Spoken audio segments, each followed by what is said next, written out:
जो कस्टमर थी ये केक का कोर्स ली हुई थी और ख़ुद बेकिंग भी करती हैं, लेकिन उनके खुद के बेटे का बर्थडे था तो दूसरे अरेंजमेंट्स में वो बिज़ी हो जाएगी, इसलिए उन्होंने ये इस केक का ऑर्डर मुझे दिया था।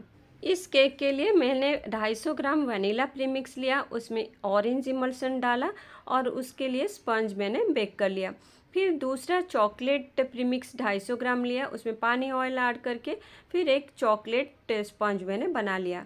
अब दोनों को 3-3 लेयर्स में मैंने कट कर लिया और फिर एक के ऊपर एक को असेंबल किया क्रीम लगा के।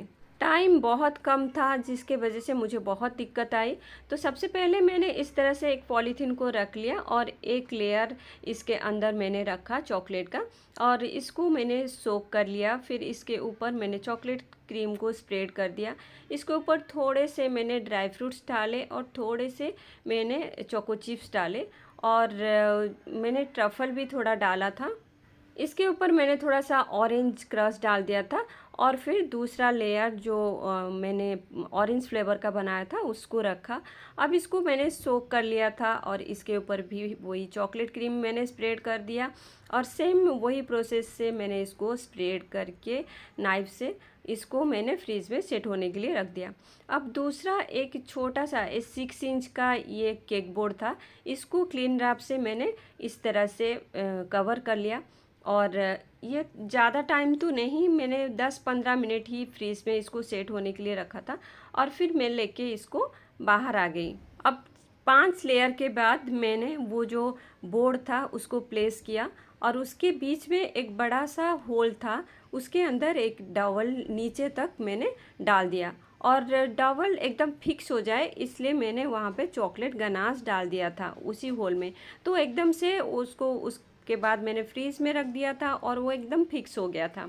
अब इसके बाद मैंने पूरे आउटर को चॉकलेट क्रीम से कवर कर लिया और फिर इस तरह के फॉक्स बॉल से मैंने केक को डेकोरेट कर लिया। डिज़ाइन जैसे उन्होंने भेजा था मैंने वैसे ही किया था, बस उसमें ऑफ वाइट कलर का क्रीम था और उन्होंने मुझे बोला था कि आपको चॉकलेट क्रीम से ये सब करना है, तो मैंने चॉकलेट क्रीम आउटर में किया था और ये सब जो गोल्डन बॉल से इसको मैंने डाला था। बीच में उनके बेटे का नाम विराज था तो विराज लिखा था और कुछ गोल्डन बटरफ्लाई में लाई थी जो कि वहाँ डिज़ाइन में भी लगा था, उसको लगा दी थी। नीचे के साइड में वो गोल्डन बॉल्स डिज़ाइन में नहीं लगा था, लेकिन मुझे अच्छा नहीं लग रहा था इसलिए मैंने वहाँ पे लगा दिया था। और जो बिराज था इस तरह से वो लिख उस वहाँ पे नहीं था, ये अपने मन से मैंने ऐसे बना के लगाया था। आज सुबह कस्टमर ने मुझे फ़ोन किया था और बोला कि ये जो केक आपने बनाया था इतना टेस्टी था, हर बाइट में स्वाद था। आगे से कभी भी मुझे केक की ज़रूरत पड़ेगी तो आपसे ही मैं लूँगी और सारा ऑर्डर मेरा आपसे ही जाएगा। परसों मैंने इस केक को बनाने के बाद मैंने जब रील्स में डाला था तो मैंने बोला था बाप रे बाप, मैं तो नाक में दम हो गई इतना कम टाइम में एक केक का ऑर्डर रख के। लेकिन जब कस्टमर ने आज इस तरह से बोला तो वो जो दर्द था मेरा वो चला गया और मैं बहुत खुश हो गई और अभी भी लगता है कि हाँ, आगे से मुझे इस तरह का केक बनाना चाहिए।